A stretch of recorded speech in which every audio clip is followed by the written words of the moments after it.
क्या ख़राब राइटिंग वालों का दिमाग साफ राइटिंग वालों से ज़्यादा तेज़ चलता है? और हमें ख्वाब ना आए तो क्या हम मर भी सकते हैं? और इंसानी दिमाग में मेमोरी की हद कितनी होती है? आप देख रहे हैं आई फैक्ट और आज की इस वीडियो में हम आपको बताएंगे ह्यूमन ब्रेन के बारे में चंद दिलचस्प हक़ाइक़।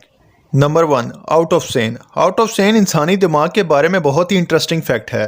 यानी फैक्ट ये पता चला कि जिनकी हैंड राइटिंग अच्छी होती है इनकी इंटेलिजेंस भी नॉर्मल होती है, और जिनकी हैंड राइटिंग ख़राब होती है ये कुछ ज़्यादा ही स्मार्ट होते हैं।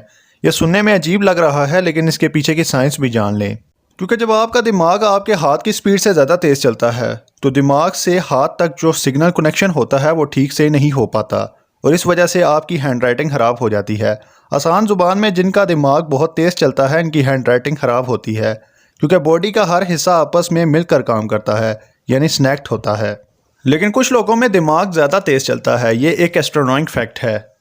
नंबर 2, ड्रीम्स यानी ख्वाब। हमारी बॉडी ऐसी क्यों है कि हमें ख्वाब ना आए तो हम लिटरली मर भी सकते हैं।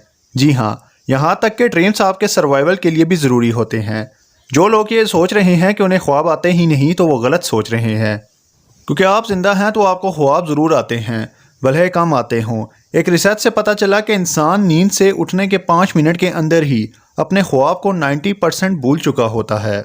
और अगर आपने कभी ऑब्ज़र्व किया हो तो ख्वाब बहुत ही रियल लगते हैं, जैसे ये असल दुनिया हो। और जब हम जागते हैं तो कुछ देर हमें ये यकीन ही नहीं आता कि हम अभी हकीकी दुनिया में हैं, क्योंकि ख्वाब वाली दुनिया हमारे ब्रेन में बस चुकी होती है। और साइंटिस्ट के मुताबिक इंसान के ख्वाब में उसी चीज़ आने के ज़्यादा चांसेस होते हैं जिसके बारे में वो ज़्यादा सोचता हो या फिर इसे वो पसंद हो। यानी अगर आपको एक सूट बहुत अच्छा लगता है तो ज़्यादा चांसेस हैं कि आप अपने ख्वाब में वो सूट लगाए घूम रहे हों। और इसी तरह पैदाइशी अंधे लोगों को विजुअल ड्रीम नहीं आते, वो सिर्फ चीज़ों को महसूस करने वाले ही ख्वाब देख सकते हैं। Number 3, memories. मेमोरीज यानी यादें। आपको ये सुनकर बहुत सिंपल लग रहा होगा कि यादें हमारे दिमाग में स्टोर हो रही हैं, लेकिन ये इतना सिंपल नहीं है, क्योंकि दिमाग में ऐसा कोई पर्टिकुलर प्लेस नहीं है जहाँ ये यादें स्टोर हो रही हों। और याद एक ऐसी चीज़ है जिसे आज तक समझा नहीं जा सका कि कैसे हम 1 सेकंड पहले की चीज़ को अपने दिमाग में दोबारा रिवाइंड कर सकते हैं और इसे कभी भी कहीं भी एक्सेस कर सकते हैं। शायद आप भी सोचते हो कि दिमाग में भी मोबाइल की तरह कोई मेमोरी कार्ड होगा जहां सारी यादें स्टोर होती हैं, लेकिन ये इतना सिंपल नहीं है। यादें कई तरह की होती हैं, जैसे कि डिक्लेरेटिव और नॉन डिक्लेरेटिव। डिक्लेरेटिव यादें आप तब इस्तेमाल करते हो जब आप किसी इमेज को अपने दिमाग में याद करते हो, जैसे अपने स्कूल को या फिर अपने स्कूल के रास्ते को। और नॉन डिक्लेरेटिव यादें आप तब इस्तेमाल करते हो जब कोई काम आप अपने हाथ से करते हो, यानी टाइपिंग करना या क्रिकेट खेलते हुए बॉलिंग या बैटिंग करना। और इसके साथ साथ शॉर्ट टर्म और लॉन्ग टर्म मेमोरीज भी होती हैं। ओवरऑल दिमाग इतनी कॉम्प्लेक्स चीज़ है कि साइंस आज तक इसे पूरी तरह नहीं समझ सकी। साइंटिस्ट के मुताबिक मेमोरी दिमाग के मुख्तलिफ हिस्सों में स्टोर हो रही होती है। मसलन जब आप बोल रहे होते हैं तो वो मेमोरी आपके ब्रेन के एक पार्ट से आ रही होती है, और बोलने के साथ साथ जो आप अपने हाथ के इशारे से समझा रहे होते हैं वो मेमोरी ब्रेन के दूसरे पार्ट से आ रही होती है। जब आप किसी चीज़ को याद करते हैं तो आपके ब्रेन में न्यूरॉन्स फायर होते हैं। यानी अगर आप सोचें कि आप लास्ट टाइम कब गिरे थे, तो जिस वक्त आप गिरे थे आपके ब्रेन में न्यूरॉन्स फायर हुए थे और वो आपकी याद बन गई थी। ठीक इसी तरह जब आप उस वाक़े को याद करेंगे तो सेम न्यूरॉन्स की फायरिंग होगी और वो चीज़ आपको याद आ जाएगी। इसी तरह हम जब बार बार रटे मारते हैं तो हमारे दिमाग में न्यूरॉन्स फायर होते हैं, और बार बार न्यूरॉन्स का एक ही जैसा फायर होने की वजह से वो याद ज़्यादा मजबूत हो जाती है और हमें वो चीज़ याद होने लगती है। Number 4, brain actually change physically structurally plasticity.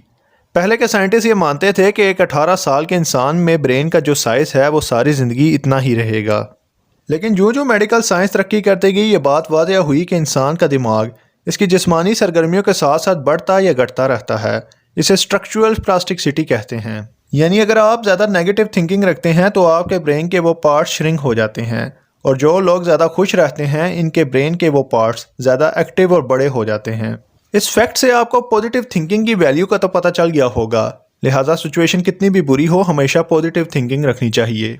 Number 5, your brain never rest. जब आप सोते हैं यानी आराम कर रहे होते हैं तो आपकी बॉडी का हर एक पार्ट रिलैक्स कर रहा होता है, लेकिन आपका सबकॉन्शियस माइंड कभी भी सोता नहीं है, क्योंकि अगर आपका दिमाग सो जाए तो इसे मौत कहेंगे, और अगर दिमाग ही सो जाए तो आपको कैसे पता चलेगा कि आपको कोई जगा रहा है।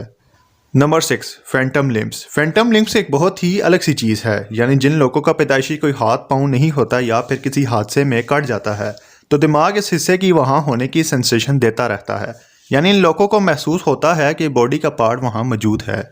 Number 7, you can change your brain. आप अपने ब्रेन के साइज को बढ़ा सकते हैं। इसके साथ साथ आप अपने ब्रेन के फीचर्स जैसे इंटेलिजेंस और मेमोरी पावर, इन सब चीज़ों को भी बढ़ा सकते हैं। ये सब फिक्स नहीं होता। पहले ये माना जाता था कि कोई भी इंसान अपने दिमाग को मज़ीद बेहतर नहीं बना सकता, लेकिन जिस तरह मेडिकल साइंस आगे बढ़ी तो ये बात वाज़ह हुई कि ये बिल्कुल पॉसिबल है।